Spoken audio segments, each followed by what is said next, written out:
오늘 함께 하실 본문은 요한일서 4장 1절부터 12절까지입니다. 교독하겠습니다. 사랑하는 자들아, 영을 다 믿지 말고 오직 영들이 하나님께 속하였나 시험하라. 많은 거짓 선지자가 세상에 나왔음이니라.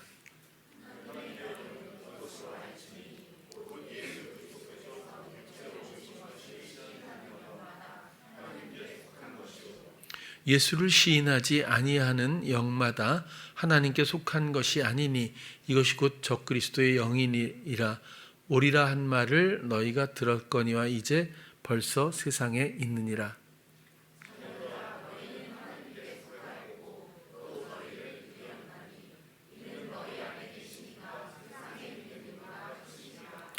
저희는 세상에 속한 고로 세상에 속한 말을 하매 세상이 저희 말을 듣느니라.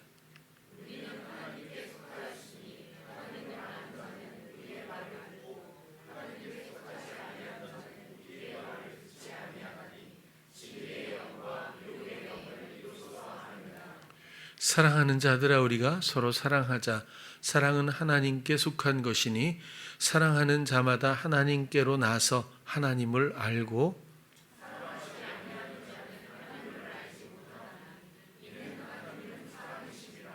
하나님의 사랑이 우리에게 이렇게 나타난 바 되었으니 하나님이 자기의 독생자를 세상에 보내심은 저로 말미암아 우리를 살리려 하심이니라.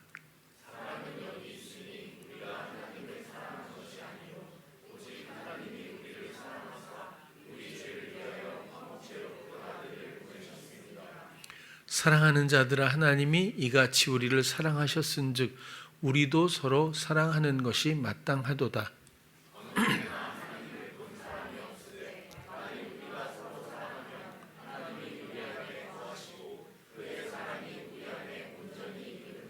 아멘.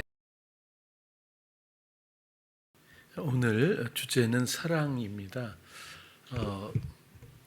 익숙한 주제이긴 하지만 우리가 과연 성경에서 증거하고 또 우리가 지향하는 소망하는 사랑의 의미 혹은 실체가 무엇이고 나는 정말 하나님을 사랑하고 있는 건지 또 하나님의 사랑이 내 안에 또 우리의 삶에 얼마나 함께하고 있는지 이런 것들을 우리가 함께 돌아보았으면 좋겠다는 마음을 가지고 말씀을 나누려고 합니다. 5절부터 먼저 볼게요. 저희는 세상에 속한 고로 세상에 속한 말을 하매 세상이 저희 말을 듣는다. 또 여기서도 속했다 이 말은 세상에 속했다. 하나님께 속하고 세상에 속하고 사람을 이렇게 두 부류로 나눌 수 있겠지요. 세상에 속했다는 말은 그냥 포함되었다라는 말을 넘어서서 에크라고 하는 단어를 이제 좀 익숙하게 아실 것 같아요. 무엇으로 말미암아 무엇으로부터 무엇에 의하여, 그러니까 세상으로에 의하여 또 세상으로부터 모든 근거지요. 삶의 세상으로 말미암아 세상에 여러 가지 원리가 또 있겠지요.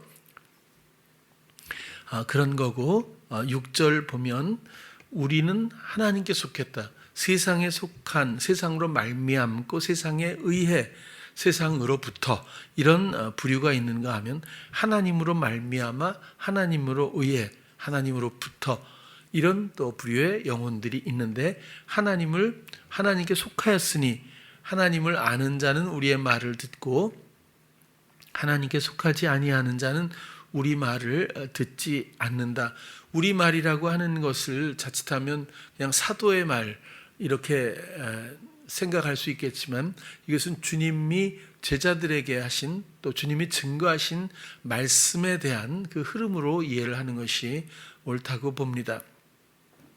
사도들은 자기가 정리하고 분석하고 이해하고 알고 있는 것을 말한 것이 아니라 이미 자기의 성경의 말씀, 그동안 들었던 속임의 이런 부추김의 생각이나 말이나 자기 성향적 지식을 말하는 이것에서부터 온전히 세례를 거쳐 마음의 할례를 거쳐 이젠 마음에서 주님을 듣고 말하는, 하나님 정면에서 하나님을 듣는 그런 상황에서 말의 내용이 중요한 것이 아니라 말의 주체가 중요한 것으로서 그렇게 순종으로 표현하고 있는 그 말, 그것은 그 사도들의 말이 아니라 예수님처럼 내가 하는 말은 내 말이 아니요 아버지의 말씀이니라 하신 것처럼, 그런 원리 가운데서 하나님을 아는 자는 우리 말을 듣고 하나님께 속하지 아니하는 자는 우리 말을 듣지를 않는다.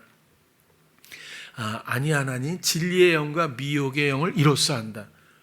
미혹에 있는 영과 진리 가운데 있는 영의 이 경계를, 구별의 어떤 기준을 지금 어떻게 설명하고 있는지를 요한이 짐작할 수 있을 것 같아요. 하나님께 속해 있는지 세상에 속한 것인지, 또 미혹의 영의 영인지 또 진리의 영인지, 이것은 하나님 결국 말씀에 우리 내면에 있는 그 말씀이든 혹은 말씀에 통로되어 듣는 말씀이든, 이것은 주체가 말씀이라고 하는 것 혹은 주님을 듣는 것인지 미혹의 영의 소리를 생각을 듣고 있는 건지에 따라서 진리의 영과 미혹의 영이 또 나누어질 경계가 있다는 것도 쉽게 이해할 수가 있습니다. 7절도 보면 사랑하는 자들아 우리가 서로 사랑하자. 사랑은 하나님께 속했다. 이것도 에크죠. 사랑은 하나님으로부터 말미암는 거다. 사랑은 하나님에 의해서다. 하나님으로부터다. 이렇게 하면 좀 더 이해가 쉽겠죠. 하나님께 그렇게 속한 것이니 사랑하는 자마다 하나님께로 나아서 하나님을 알고, 나서 겟나오, 다시 태어나다, 탄생하다, 거듭나다, 그런 거고요. 영적으로는 거듭나는 거죠. 이전에 살던 삶을 그것이 끝나고 죽고 미혹의 영에게 듣는 그런 세상이 주는 그런 여러 가지 성향이 반응하던 이 소리로 살던 이 삶이 끝나고 이제는 영접한 그리스도의 성령을 통한 말씀으로 사는 삶으로 전환된 그런 상황을 이야기하겠죠. 사랑하는 자마다 하나님께로서 이렇게 거듭나서 이쪽 생명으로 전환되어 하나님을 알고, 사랑하지 않는 자는 하나님을 알지 못하나니 이는 하나님은 사랑이심이라. 여기서도 이제 알고는 기노스코, 이해하다, 인식하다, 확신하다, 느끼다, 말할 수 있다, 많이 말씀드렸죠. 하나님을 아는지, 그렇죠? 하나님을 알기 위해서 접근하려고 할 수도 있겠어요. 그러나 하나님을 알 수 있는 것은 사랑하는 자가 알게 되는 것, 그런 거지 지식적으로나 하나님이 이런 분이에요, 하나님은 이렇게 하셨어요 라는 지식을 습득한다고 해서 하나님을 알 수 있는 것은 아닌 줄로 생각합니다. 9절로 넘어갈게요. 하나님의 사랑이 우리에게 이렇게 나타난 바 되었으니. 자, 여기서부터 우리가 사랑에 익숙해져 버린 개념을 내려놓고 하나님이 사랑이시고 우리를 먼저 사랑하셨는데 그 사랑이 어떻게 나타나고 목적, 어떻게 인도하셨는지, 어떻게 행하셨는지 그 사랑의 내용에 대해서 지금 표현해주고 있잖아요. 우리에게 이렇게 나타난 바 되었는데, 하나님의 사랑이, 하나님이 자기의 독생자를 세상에 보내심은 저로 말미암아 우리를 살리려 하심이니라. 첫 번째로는 10절까지 보면 사랑은 여기 있으니 우리가 하나님을 사랑한 것이 아니요 오직 하나님이 우리를 사랑하사 우리 죄를 위하여 화목제로 그 아들을 보내셨음이니라. 자, 하나님을 우리가 사랑한 게 아니래요. 하나님의 사랑이 먼저입니다. 그것 때문에 우리가 사랑을 알게 되고 사랑하게 되는 수순이 있겠지요. 그러나 우리는 하나님을 만나지도 알지도 또 사랑을 느끼지도 못한 상태에서 하나님을 사랑하라고 배울 수도 있다는 거예요. 이것은 도달할 수 없는 공식일 거예요. 자, 그러면 하나님이 우리를 어떻게 사랑하고 그 목적은 무엇일까? 사랑이 감정이 아니라는, 호감이 아니라는 것이죠. 자, 그러면 첫 번째로는 우리 죄를 위하여 화목제로 그 아들을 보내셨다. 우리 죄를 속죄 해결해 주시기 위한 것이 첫 번째입니다. 두 번째가 그래서 아들을 보내신 거고 그 아들로 말미암아 우리를 살리신 것, 이런 수순으로 우리가 나열하며 이해할 수 있으리라고 생각을 해요. 그러면 우리 죄를 속했다 이러면 참 아직도 막연하게 생각하면 우리가 앞으로 지을 죄, 행위적인 것, 도덕적인 것, 세상적인 것, 이렇게 가면 사단은 늘 모호하게 이해시키고 있지 않습니까? 이것을 선명하게 정리할 필요가 있는데 아무튼 이 죄를 속해준다고 했을 때 이 죄도 뭐죠? 에덴에서 그 죄의 원리를 또 참 말씀드렸어요. 우리에게 만연되어 있고 완전히 중독되어 있는 원리, 항상 내 생각에 탈을 쓰고 내 생각처럼 주어지는 나를 행동하게 하고 판단, 결정, 주장하게 하는 그 미혹의 생각들로 우리는 그것이 옳아 보이고 먹음직하고 해볼만하고 선해 보이고 좋아 보이기 때문에 실행하거든요. 그것이 심화돼서 부패되면 나쁘게 보이는 것도 잘하는 사람도 있겠지만 대부분은 자녀를 향한 헌신이 왜 안 좋겠어요? 순결한 순수한 자녀에 대한 헌신이 왜 학부모의 부메랑이 되돌아오듯이 관계 파괴로 오고 오해가 되겠어요? 정말 헌신을 했는데 이 주인이 달라서 그런 겁니다. 분명히 헌신을 했는데 순수한 마음으로 최선을 다했는데 결과가 이상하게 나올 때가 많죠. 이건 주체가 달라서 그런 것뿐이에요. 사단은 나쁜 걸 나쁘게 시키지 않습니다. 나쁜 것은 지금 안 나타나요. 가라지하고 똑같아서 잘할 때는 잘 몰라요. 결실을 보면 알게 되는 것과 똑같이 열심히 헌신하고 나서 나중에 결과를 보면 이게 아닌데 라고 그때서야 발견되고 알게 될 때가 너무너무 많은 것 같아요. 그러니까 사기가 지금도 성립되는 것 아니겠습니까? 당하는 과정에서는 잘 몰라요. 끝나고 나면 알게 되는 거죠. 자, 죄는 부추김에 의한 자기 주장, 자기 경영의 이 원리입니다. 이게 죄예요. 여러분 얼마나 아직도 죄 가운데 있습니까? 그죠? 여러분들이 뭘 얼마나 잘못했어요? 그런 문제가 아니에요. 얼마나 아직도 성향을 듣고 내가 실행하고 있는가? 이게 죄입니다. 하나님께 우리가 빼앗은 게 뭐죠? 다스림의 권한을 빼앗은 거거든요. 이 만물을 지으신 유일하신 하나님의 권한이 다스림인데 그것을 우리가 뺏었다는 폐역이 바로 죄이고 그것을 실행하고 있는 게 바로 죄성이자 죄의 원리이기도 한 것뿐이에요. 무엇을 하느냐 내용은 전혀 중요하지 않아요. 하나님의 뜻, 하나님의 말씀이 중요한 겁니다. 여리고성을 정복을 하고 그 다음엔 남녀노유 전부 다 아무튼 멸절하라, 죽여. 이게 인간적으로는 말도 안 되잖아요. 그렇죠? 어떻게 어린아이까지 다 죽여요? 노인들을 어떻게 죽여요? 그러나 말씀대로 되는 것이 하나님의 다스림이고 하나님의 뜻일 뿐이에요. 생명에 대한 이해가 달라서 그래요. 우리가 언젠가 몸을 벗고 나서 육신적인 생명에 많이 집착하고 있을 때 그때를 돌아보면 우리가 많이 잘못 생각하고 있다는 것을 분명히 알게 되리라고 봐요. 제가 경험을 해보지 않아서 설명을 자세히는 못 드립니다만은 저는 그렇게 생각하고 살고 있어요. 아무튼 자, 그래서 이 죄를 속해 주는데 이거 여기서부터 건져 주셔야 하는데 죄에서부터 건지는 거잖아요. 근데 이것을 사람은 못 한다는 거예요.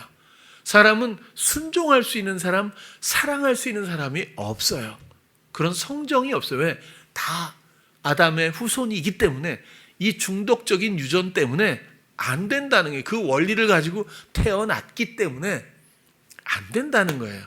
그래서 세상에 의인이 하나님의 뜻을 준행하는 자가 한 사람도 없다는 얘기를 성경도 해주고 있는 거죠. 이것을 비하하거나 열등하다고 생각하지 마세요. 원리일 뿐이에요. 진정한 순결한 사랑으로 가기 위한 과정일 뿐입니다. 그래서 우리가 십자가를 생각할 때 십자가를 첫 번째로 딱 드는 느낌은 뭐예요?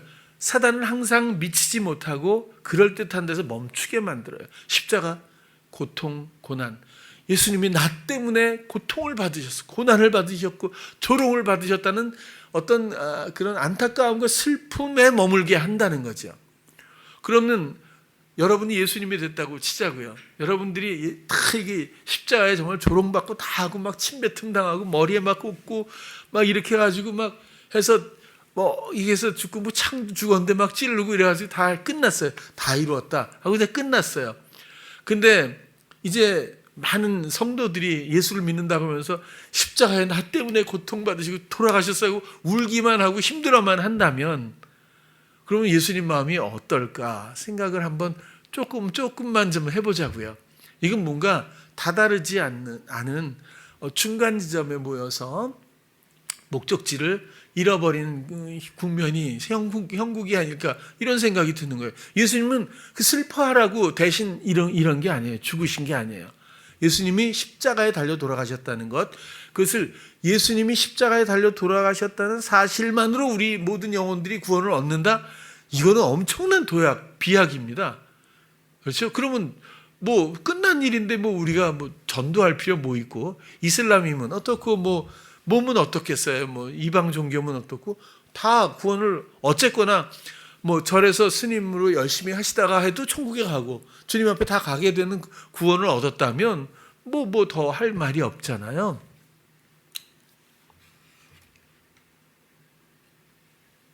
십자가를 이해할 때요. 십자가는 뭐지? 이건요. 무조건 주님이 하신 모든 말씀과 그 행보에서 나하고의 연결고리에서 이해해 주셔야 돼요. 십자가를 달려 돌아가셨다. 그러면 예수님이 그냥 불쌍한 게 아니라 나 때문이잖아요. 그건 이제 우리 뭐 누구나 잘 알죠. 나 때문인데 나 때문이라면 무엇 때문에가 중요하잖아요. 뭐 막연하게 나 때문에 앞으로 지을 죄 나는 나도 모르고 지은 죄도 있을 거고 그것 때문에 십자가에 달려 돌아가셨습니까? 우리의 행위의 어떤 보장성을 그것 때문에 보험처럼 그렇게 되신 건가요? 그거 아니잖아요. 이건 대속이에요. 세상 죄를 담당하신 거예요. 다시 말하면 이해가 가장 쉬운 건 대신 지불하신 거예요. 우린 빚쟁이거든요. 하나님 앞에 죄악에 빚을 진 사람들이 영원히 하나님의 다스림의 권한을 빼앗고 내가 휘둘렀어요. 비록 부추김에 의해서 속임당했지만 우리가 하나님을 앞에 패역한 그런 삶을 살았던 사람들이에요. 하나님 앞에 그 사랑과 진실 앞에 큰 빚을 진 거예요. 그 의로움 앞에, 고결함 앞에, 그 사랑의 의지 앞에 우리는 너무 패역한 빚을 졌어요. 그 빚을 완부를 해서 대신 갚아준 거예요. 우린 사람은 갚을 사람이 없는 거예요. 갚을 방법이 없는 거죠. 예수 그리스도가 하나님이 사람이 돼서 똑같은 죄의 형태로 오셔서 대신에 그 유전으로 오지 않고 성령으로 잉태되어 오셔서 사람의 똑같은 몸을 입고 인간으로 사시면서 하나님을 온전히 사랑하고 하나님을 온전히 믿고 순종했던 단 한 사람의 그 사랑과 순종과 믿음 때문에 그 제사를 그 대속에 대신 갚는 것을 하나님이 용납하시고 받아들이신 거예요.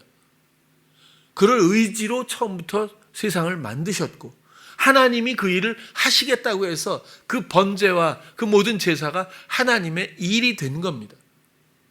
그렇게 해서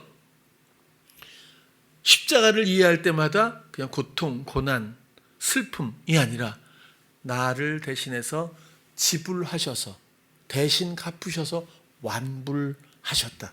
하나님 앞에 이제 이전에 지나왔던 나의 모든 이 패역의 사단과의 이런 모든 관계와 이런 중독된 성향적 삶에 대한 그 어떤 것이라도 이제는 잊겠다. 이젠 도말하겠다. 이젠 멀리 치우겠다. 다시는 기억지 않겠다라고 하는 완불이 십자가입니다.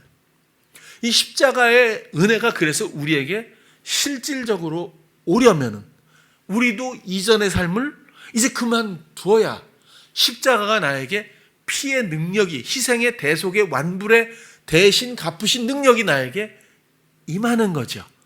그런데 아직도 성향적인 삶을 살고 있다면 이건 엄청난 모순이 될 수밖에 없다는 겁니다. 그래서 그리스도의 십자가 앞에 우리의 마음의 죽음, 세례가 그리스도와 함께 우리도 장사되었나니, 이것은 이전 삶의 죽음을 얘기하지 않습니까?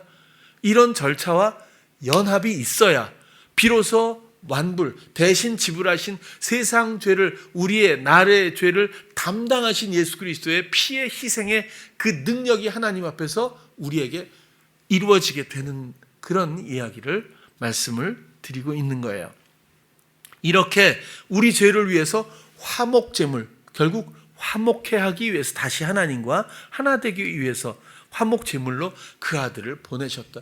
우리가 죄 가운데 빠진 우리를 살리시기 위해서는 누군가 안 갚고는 지나갈 수 없다는 게 하나님의 법이에요.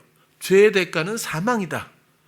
철저하게 대가를 지불해야 되는 게 하나님의 룰인데, 법인데, 이걸 대신할 누구도 갚아줄 사람이 없는 것이 우리의 돌봄이 없는 과부와 고아와 같은 영혼이라는 거예요. 목자 없는 양이라는 거죠.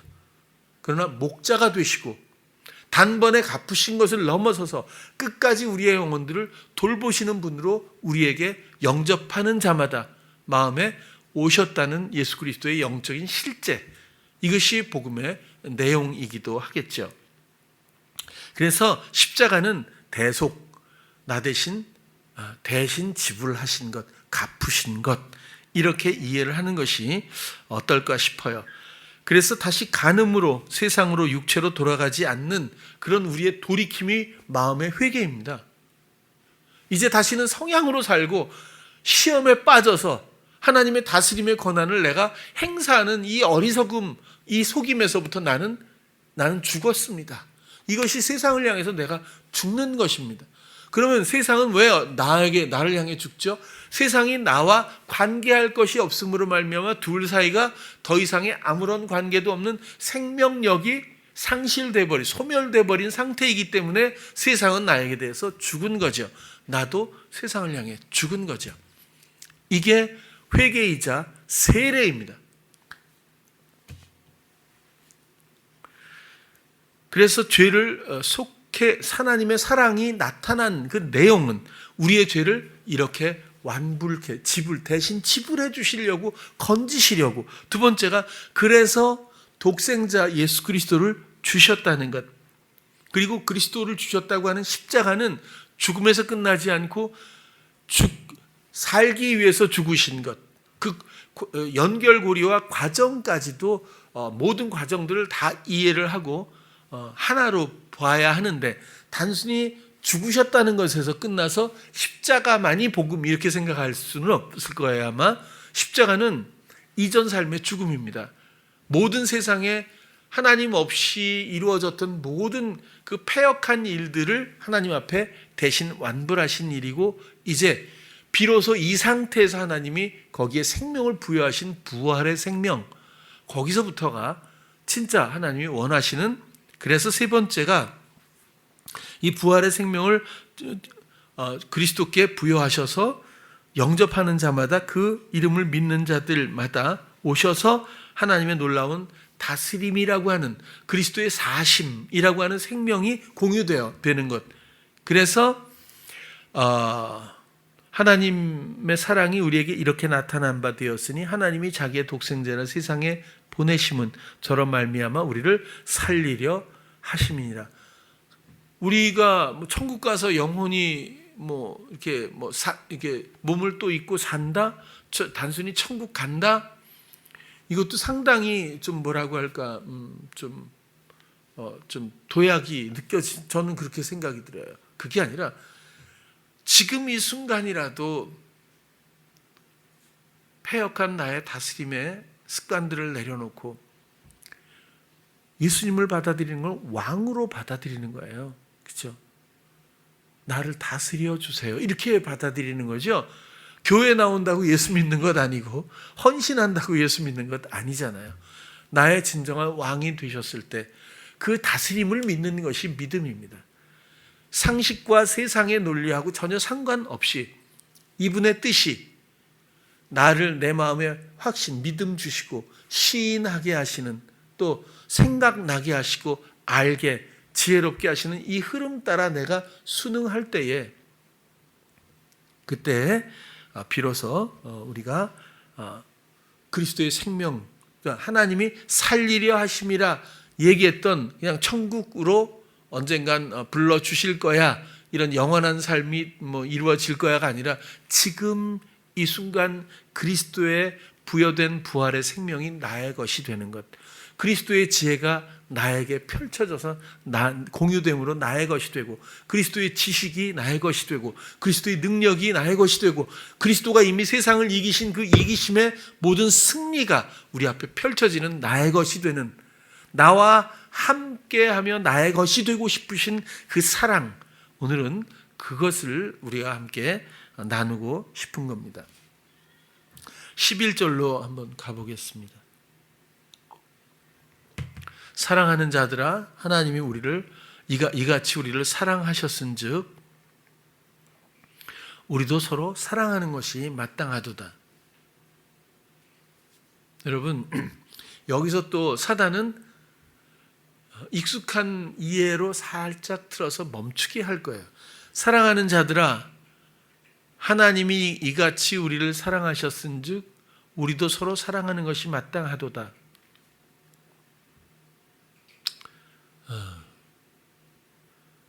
아주 오래전에 제가 찬양팀을 하면서 전국의 교회에 많이 집회를 다녔는데, 그때 함께하던 그 목사님이 설교 중에 A형, B형, C형이 있는데 C형에서 이게 사랑에 대한 주제가 좀 나왔어요. 근데 그분은 그렇게 얘기했어요. 사랑해야 된다. 이 계명이다. 그래서 그때 이제 아파트가 막 많이 들어서 옆집 누가 사는지 모를 때거든요. 그러니까 그래서 그분의 설명은 비오는 콩나물도 묻히면 옆집에 갖다 주고, 늙은 오이도 묻히면 옆집에 갖다 주고, 이렇게 뭘 자꾸 주라는 얘기. 저는 그때 늙은 오이가 뭐지? 같이 집회를 다니면서도 그때 이제 나중에 물론 제가 알게 됐지만, 또 콩나물 묻히면 사랑하는 걸까? 이런 생각도 불경하게 목사님이 얘기하시는데, 밑에서 그 스텝인데도 그런 생각을 했던 것 같아요. 어쨌거나 여기서 감정으로 생각하시면 또 멈추는 거예요. 그렇죠? 자, 하나님 우리를 어떻게 사랑하셨어요? 우리의 죄, 자기 경영에 빠져서 헤어나올 수 없는 이 불쌍한 영혼을 위해서 그리스도를 보내셨어요. 세상 죄를 담당하셨잖아요. 그래서 생명을 모두에게 주신 거잖아요. 그러면 그렇게 해서 생명을 얻은 자라면 우리가 사랑하는 내용은 뭐여야 하죠? 이제 나의 모든 다스림의 폐역을 내려놓고 나의 왕이신 예수 그리스도로 말미암아 그분을 듣고, 그리고 그분이 원하시는 대로 내가 행함으로 말미암아 생명을 전해 그를 살리게 될 때 하나님의 사랑과 닮은, 나를 통한 하나님의 사랑이 이루어지는, 내가 다른 사람을 사랑하는 내용이 일치하지 않겠는가라는 걸 생각해 봐야 한다는 거예요.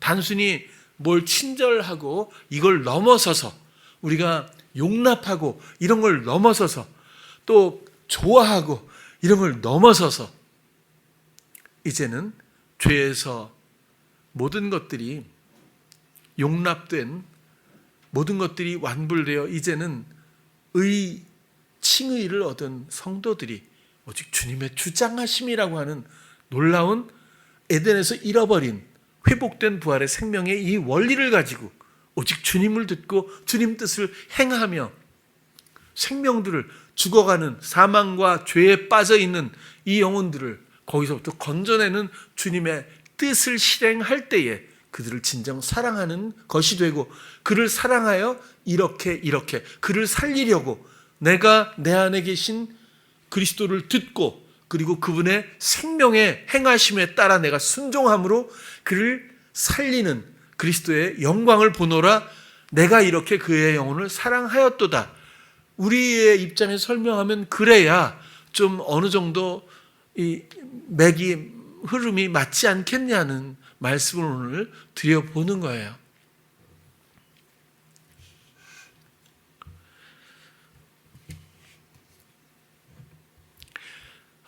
서로 사랑하는 것이 마땅하다. 이 마땅하다는 것은 단순한 의무의 의미가 있어요. 근데 오페일로라고 되어 있더라고요. 이 단어는 빚진 자라는 뜻이래요. 또 당연히 해야 한다라는 의무도 있어요. 빚이 빚졌기 때문에 빚진 자로서 당연히 해야 되는 것, 사랑하는 것이 사랑에 빚진 자로서 당연히 해야 된다. 사랑에 빚진 게 뭐예요? 주님이 나를 많이 좋아해 주신데 나도 다른 사람을 많이 좋아하는 건가요? 이건 정말 사단이 웃기지도 않게 세상 논리로 요만큼 왜곡되게 굴절시켜서 요만큼 가게 하는 이해라는 거예요. 하나님의 사랑은 여기 있으니 하고 쭉 설명했잖아요. 그러니 하나님 먼저 이렇게 사랑했으니 우리도 사랑하는 것이 마땅하다라고 할 때 이 마땅하다가 그래, 이 사랑에, 하나님의 사랑에 빚진 자들아, 우리가 당연히 이제 해야 한다라는 것이 과연 내용이 무엇이겠느냐, 그 말씀을 드려보고 싶은 거예요. 이 세상에서 아마 가장 흔한 단어 중에 하나가 사랑이 아닐까 그렇게 싶어요. 너무너무 왜곡을 시켜놓아서 사랑이라는 게, 그래서 이젠 하나님의 사랑조차도 우리는 그렇게 이해하게 될 때가 많이 있지 않았나, 이렇게 생각을 해보는 거죠. 우리가 예수님을 사랑한다 말해요. 그런 말을 한다고 사랑하는 걸까요? 그렇지는 않죠. 보장되지 않잖아요. 우리가 예수님을 사랑해요? 나는 예수님을 사랑하기를 원해, 생각한다고 사랑하는 걸까요? 그런 건 아니지 않을까요?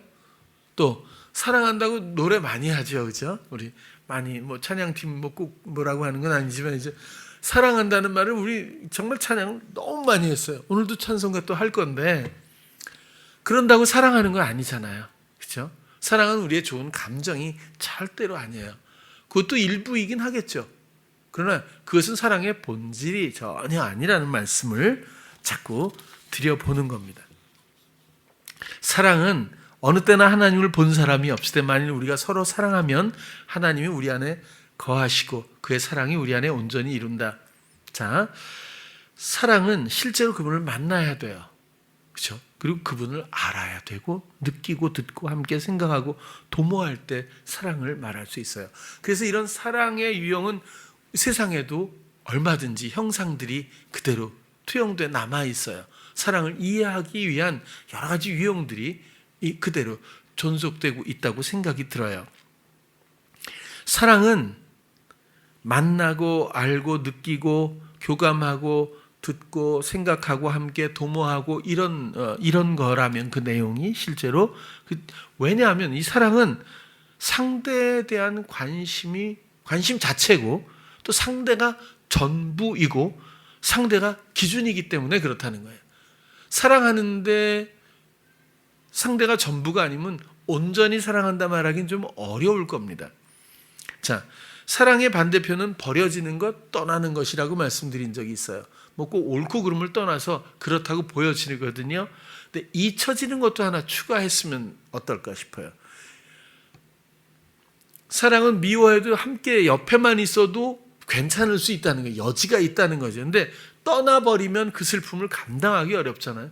버려지고 떠나면 더 힘들겠죠. 근데 옆에 있는데 잊혀지는 건 더 잔인할 수도 있지 않을까, 이런 생각도 한번 해봐요. 웃는 분들은 경험이 좀 있는 것 같아요. 잊혀진 경험인지 잊어버린 경험인지 모르겠지만 우리는 잊혀진 것처럼 주님을 생각지도 않고 살아가는 순간이 얼마나 많은지 모릅니다.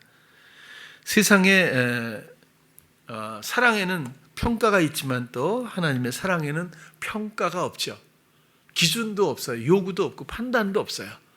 근데 우리는 세상의 사랑은 그 사랑인 줄 알고 하지만 정말 너무 많이 왜곡됐다고 보여지거든요. 그래도 자녀에 대한 또 아내에 대한 이렇게 서로 사랑하는 이런 관계에서는 그런 거 없는, 세상에도 아직 그런 흔적들이 많이 남아있긴 해요. 그럼에도 불구하고 예를 들어서 결혼은 사랑해서 하는 거 맞죠? 그죠? 그냥 하는 거 아니잖아요. 근데 옛날에는 그랬어요. 더 옛날에는 얼굴도 못 보고 결혼하는 경우가 있었고, 그 다음엔 한동안 저희 때는 사랑하면 결혼한다 이렇게 공식이 그랬어요. 근데 요즘에는 뭐 별로 그렇지도 않은가 봐요. 이제 때가 되면 나이가 들어서 뭐 이렇게 결혼 또 남들이 하니까 또 말하면 주위의 권유로 뭐 이런 걸로 결혼하는 것 같아. 내가 볼 때는. 그래서 사랑이라는 게 별로 큰 비중을 안 차지하고 그냥 하는 것 같아요. 그냥. 그리고 잘 살면 좋은데 그러면서 사랑으로 좀 진행이 되면 좋겠는데 어쨌거나 좀 사랑을 얘기하다가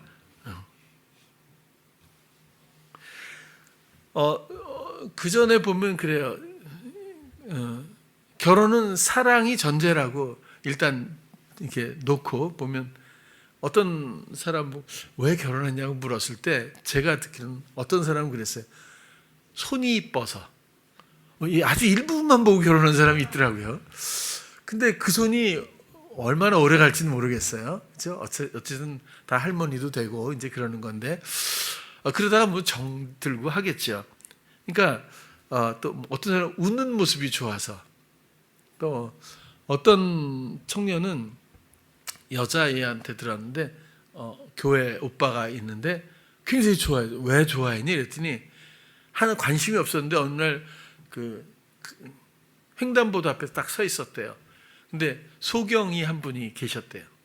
근데 불이 탁 켜졌는데 이 남자 청년이 가다가 딱 와서 그분을 길 안내를 이렇게 해서 무사히 건너게 해주는 모습을 보고 너무 갑자기 좋아져고 빵 이렇게 돼가지고 다 동기가 그래요. 근데 상당히 평생을 살기엔 조금씩 좀 빈약하지 않을까 이런 생각이 들어요. 그리고 또 어떤 후배는 그래요. 계속 선을 보는 거예요. 야, 너 근데 왜 자꾸 결혼 안 하고 선만 보냐 했더니 자기 넌 기준이 뭐냐 그랬어요. 했더니 딱 나갔을 때 그 연인을 딱 봤을 때 뽀뽀하고 싶은 마음이 탁 생기면 자기는 그건 맞다는 거예요. 근데 그런 마음이 안 들면 상대가 아니라는 자기 기준이 있더라고요. 근데 결국 결혼은 어떻게 했어요. 나중에 보니까. 그러니까 이게 참 사랑이 좀 아니고 뭔가 좀 다른 조건들이 많이 대신하고 있는 느낌이 좀 있는데 사랑은 판단도 평가도 요구도 원래 아무것도 없어요. 그냥 그 모습 그대로 그 사람이기 때문에 사랑하는 거예요. 하나님의 사랑이 그렇지 않겠어요? 인간극장을 보니까 37살 먹은 여자 주부인데 아이가 둘 있어요. 아들이 둘인데 중간부터 봤을 때 잘 모르겠어요. 근데 남편이 그러면 뭐 비슷한 또래겠죠. 근데 남편이 젊은 사람인데 뇌출혈로 쓰러진 거죠. 그래갖고 한쪽 반을 못 써요. 병원에 누워 있어. 그리고 간신히 일어나서 물리치료하고 그럴 정도인데 병원 가까운 데다가 원룸을 얻어가지고 다 정리하고 남편 뒷바라지를 해요. 그래서 아이들하고 꼬마들이니까 같이 병원에 와서 하루 종일 있다가 저녁 때 되면 아이들 재우러 집에 가서 남동생을 불러서 아이들하고 함께 잠을 자달라고 하고 다시 병원에 가서 남편을 또 수발하고 씻기고 또 먹이고 하면서 계속 그래요. 근데 그 사람이 그 여자가 그래요. 자기는 행복한 줄 알았대요. 결혼하고. 근데 돌아보면 행복이 뭔지 몰랐던 것 같다는 거예요. 자기는 지금 너무너무 행복하대. 아무것도 할 수 없고 어렵다고는 하지만 자기는 좀 너무너무 남편의 눈을 볼 때 자기가 이렇게까지 행복한 줄 자기가 몰랐다는 거예요. 자세히 남편의 눈을 보면서. 그리고 남편도 좀 굉장히 밝아졌고 아내가 정말 지혜롭게 정말 쾌활하게 잘해주더라고요. 남편하고. 그리고 그림 뭐 색칠 한 손이 안 되니까 뭐 이렇게 해서 한 남 손으로 뭐 색칠도 하고 뭐 하는데 화이팅도 시키고 하면서 둘이 아주 정말 재미있게 그러고 있어요. 정말 이제 행복을 알겠다고 그렇게 얘기를 하고. 그 전에 오래전에 본 것도 한번 말씀드려서 전 약간의 충격을 받은 게 그 두 사람의 청년이 서로 만나서 너무너무 좋아했는데 여자가 왜 암에 걸리잖아요. 하고 나중에 막 얼굴에서도 막 구강, 입술 막 다 암덩어리들이 막 이래가지고 죽어서 장례식장에 화장하고 뿌려지고 또 그런 모든 과정까지 어떻게 그 타이밍이 절묘했는지 그들이 만난 것부터 그 여성이 그러니까 죽음에 이르기까지 또 죽고 나서의 그 남자의 근황까지 전부 5편의 인간극장에 담았잖아요. 근데 진짜 얼마나 사랑하는지 옆에서 떨어지질 않고 그리고 진짜 막 이런 데서 막 그 너무너무 이게 허물어지고 막 이런데도 끝없이 뽀뽀를 해주고 그리고 정말 얼마나 그 마음의 진실함이 느껴지는지 보고 상당히 충격을 받은 적이 있거든요. 저 참 그 마음이 정말 말로 설명할 수 없는 어떤 힘이 느껴지는 것 같아요. 진실한 힘이. 하나님의 사랑이 사람들에게 버려진 소멸되지는 않았다고 봐요. 사람들 안에 그 형상이 잘 보존되어 있는 게 아닐까 그런 생각이 들어요. 여러분 뭘 우리가 잘해서 하나님께 사랑을 받겠어요? 우리 있는 그대로 우리 자체가 하나님의 사랑이고 하나님은 그렇게 지으셨어요. 그러나 우리가 하나님의 다스림을 빼앗는 패역과 버리고 또 하나님이 잊혀진 그죠? 그런 분으로 만들어버린 사단과의 야합으로 이 영적인 간음으로 말미암아 하나님의 아픔과 기다림 그리고 하나님이 몸을 입고 이 땅에 오셔서 우리 대신 모든 걸 대신 갚으신 사랑의 일들과 이제 모든 이 영적인 관심으로 마음을 돌이켜 받아주길 원하는 사랑의 모든 지혜와 모든 하나님의 일, 그 능력과 소유를 이제 기업으로 상속하셔서 함께 공유하고 또 그런 것들을 행사할 수 있는 또 하나님이 원하시는 대로 함께 살아가는 하나님의 생명에 하나 되는 화목 그렇게 우리를 살리시기 위한 사랑 이것이 사랑의 목적이고 과정이다. 그런 말씀입니다. 하나님은 우리가 죄인 되었을 때 사랑하셨죠. 영적인 간음을 즐거워하고 추구하고 중독되었을 그때 하나님은 우리를 사랑하셨습니다. 그리고 이제 하나님과 서로 사랑하기를 원하신다. 그런 말씀이죠. 하나님의 원하시는 사랑의 구체적 내용을 한 번 더 살펴볼게요. 요한복음 14장 23절 예수께서 대답하여 가라사대 사람이 나를 사랑하면 감정으로 생각하면 또 답이 없어요. 나를 사랑하면 내 말을 지키리니 하나님의 사랑으로 회개하고 세례를 거쳐 대속의 희생 담대히 하나님께 나아가 화목을 이룬 그리고 하나님의 사랑을 기뻐하는 그런 사람들은 이젠 내 말을 지키리니 내 아버지께서 저를 사랑하실 것이요 우리가 저에게 와서 거처를 함께 하리라. 24절은 나를 사랑하지 아니하는 자는 내 말을 지키지 아니하나니 너희 듣는 말은 내 말이 아니요 나를 보내신 하나 아버지의 말씀이니라. 나를 사랑하고 사랑하지 않고가 그 다음 어떻게 맥락이 흘러요? 말씀을 듣고 지키는 것, 말씀을 듣지 않고 지키지 않는 것으로 이렇게 전개되고 있어요. 그리고 예수님의 말씀을 그저 예수님의 생각대로 하는 것이 아니라 아버지의 말씀.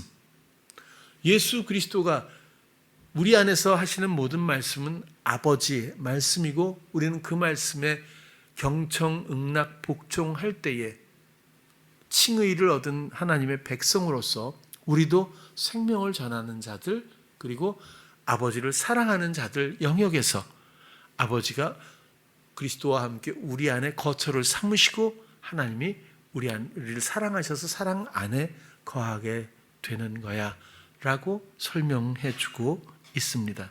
요한 1서를 한번 볼게요.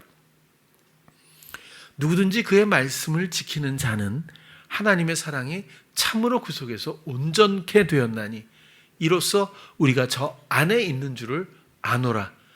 저 안에 거한다 하는 자는 그의 행하시는 대로 자기도 행할지니라. 그러면 함축하면 뭐죠? 주님을 듣고 그리고 그 말씀을 지키는 자죠. 말씀대로 행하는 자. 그러니까 경청응납 복종이, 이 순종이 결국 믿음에 의한 이 순종이 우리의 본분이고 이것이 사랑의 내용이다. 그렇게 정리해 볼 수가 있겠습니다. 여기 말씀을 지키는 자, 로고스죠. 말씀은 테레오, 지키는 자, 이것은 시선을 계속 둠으로써 지키는 것, 이렇게 설명되어 있어요. 그러니까 어쩌다가 지키려고 지키는, 시선을 계속, 우리의 모든 관심이 오직 주님께 있고 사랑으로 말미암아 그 말씀에 있는 것, 그런 거겠죠. 또 온전케 되다, 이게 성취하다, 그런 뜻이고요.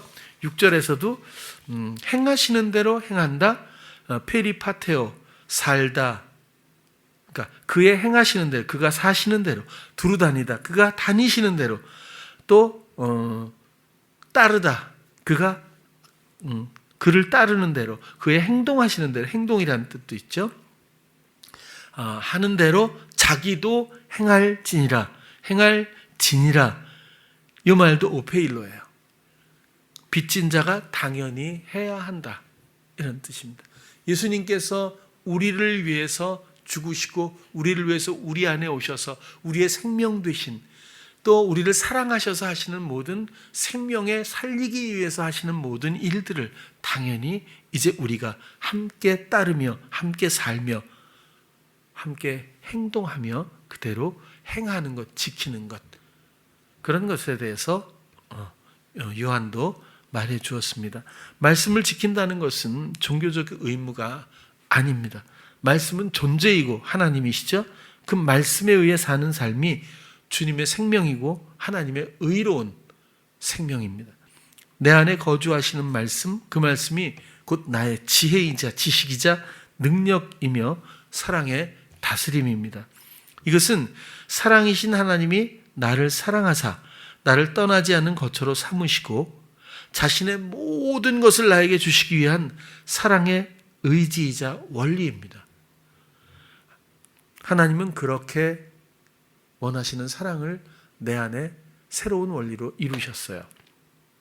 그래서 말씀을 지키는 자, 곧 말씀을 행하는 자, 그것은 의무가 아니라 하나 되는 사랑이며 놀라운 하나님 생명의 전이입니다. 우리도 그 생명을 전이해야 한다는 그런 말이, 하나님을 사랑하고 하나님의 사랑으로 우리도 다른 사람을 사랑하는 그 내용으로 오늘 설명을 드렸습니다. 단순히 듣는다는 기능으로 이해하기보다는 사랑의 연합으로 이 말씀에 대해서 이해해 주시기를 바랍니다. 이것이 유일한 계명이자 유일한 하나님의 소망이라는 것을 우리가 이해했으면 좋겠어요.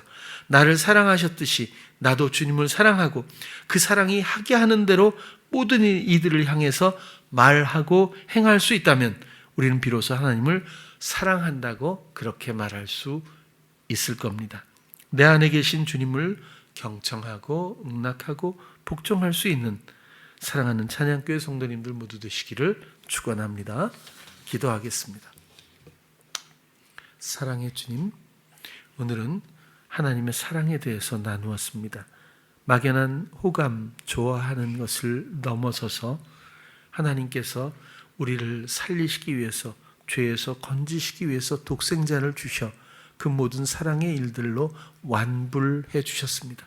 대신 지불해 주셨습니다. 이제 그 앞에 우리가 마음을 돌려 주님을 바라볼 때마다 말씀이신 하나님께서 우리 안에 거하시며 우리에게 말씀하십니다.